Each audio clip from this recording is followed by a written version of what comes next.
Nous proposons de commencer notre voyage inoubliable à travers la France, étant les supporters de l'équipe Katyusha par la ville de Brignoles. Tout d'abord, il faut dire que cette ville est un carrefour des voies de communication depuis l'Antiquité. Elle est située aujourd'hui sur l'axe de la route nationale 7 et de l'autoroute A8.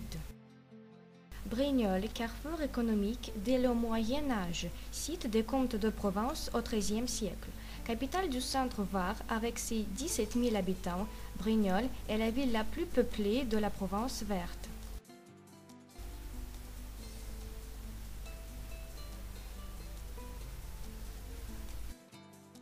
Si vous allez à Brignoles, vous aurez l'occasion de parcourir son centre ancien, avec ses places et ses ruelles.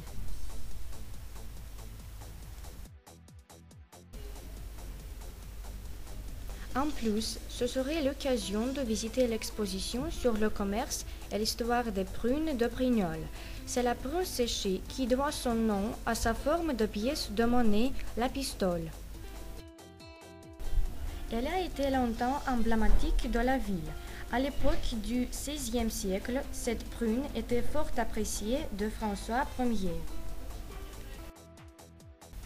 C'est dommage que vous soyez à Brignoles au mois de juillet, parce que si vous aviez été à la fin de l'été, vous auriez pu assister à la fête de la prune organisée par les Brignolais depuis 2004. Vous auriez eu l'occasion de voir des danses et écouter de la musique provençale et bien sûr de déguster la prune. La distraction suivante est pour ceux qui adorent les balades en pleine nature.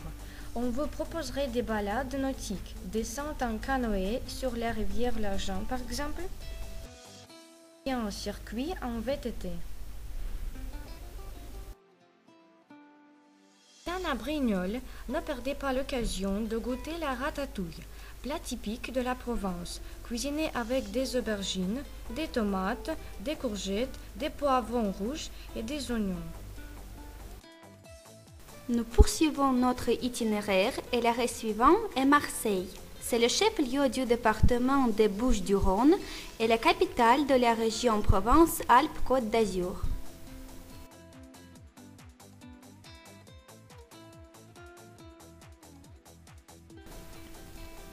C'est le premier port français pour le fret et le troisième port européen pour les passagers. C'est un grand port européen appelé à devenir un grand carrefour d'échange entre l'Europe et la Méditerranée. À Marseille, on pourrait apprécier la bouillabaisse, le plat de pêcher fait à partir de poissons trop petits. Une fois bouillis, ils sont servis entiers avec des pommes de terre et des tranches de pain grillé.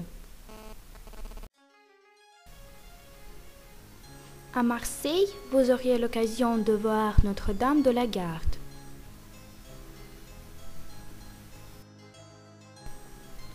C'est un lieu de recueillement ouvert à tous les publics de toute confession.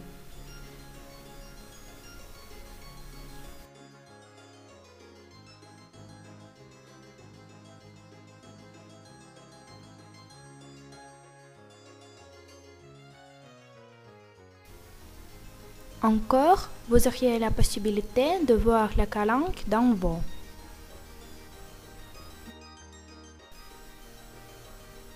Elle est appréciée comme l'une des plus belles avec les falaises tombant dans la mer.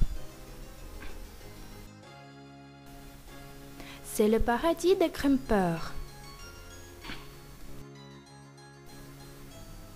Vous pourriez faire du canoë ou bronzer sur une charmante petite plage de sable et de galets.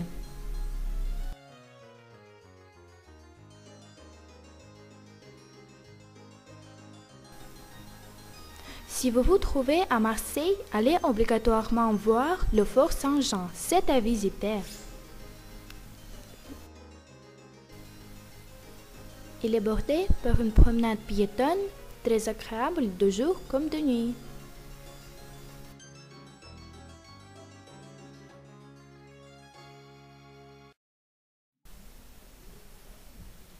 Suivant notre équipe, vous trouverez le 8 juillet au Cap d'Agde, une ville située dans le Languedoc-Roussillon.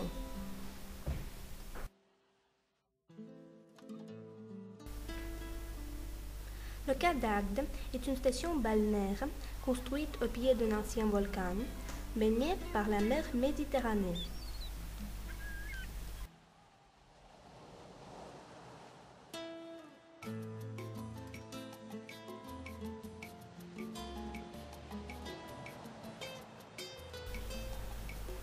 Cet site pittoresque est le paradis sur la Terre.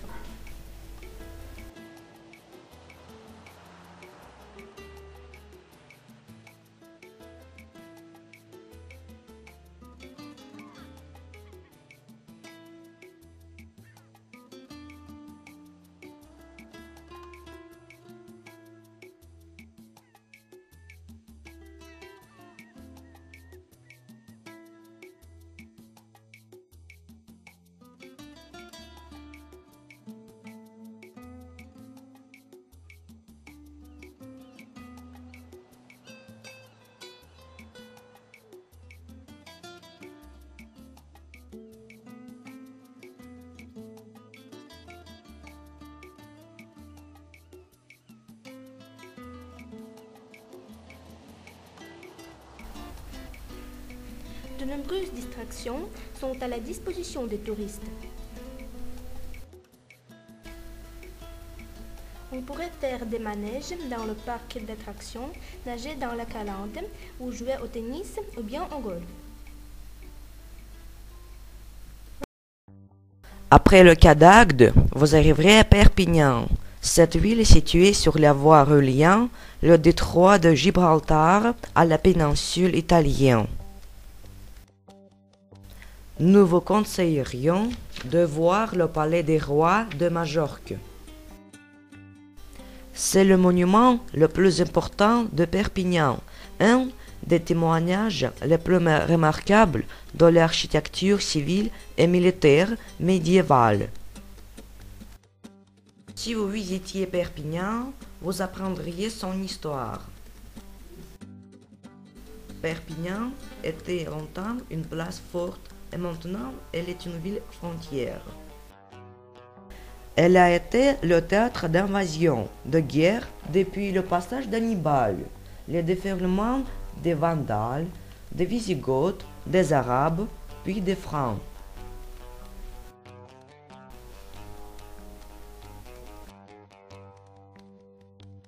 Ensuite, vous pourriez visiter la cour d'honneur, très bel ensemble de bâtiments gothiques.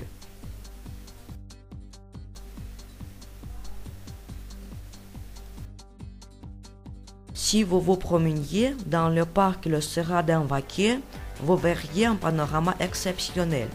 Ce parc est très apprécié des promeneurs. Vous admiriez l'aqueduc des Arcades, datant du XIVe siècle. Vous auriez plaisir de goûter de l'aioli. L'aioli est une sauce à base d'ail et d'huile d'olive, très employée sur la rive nord de la Méditerranée.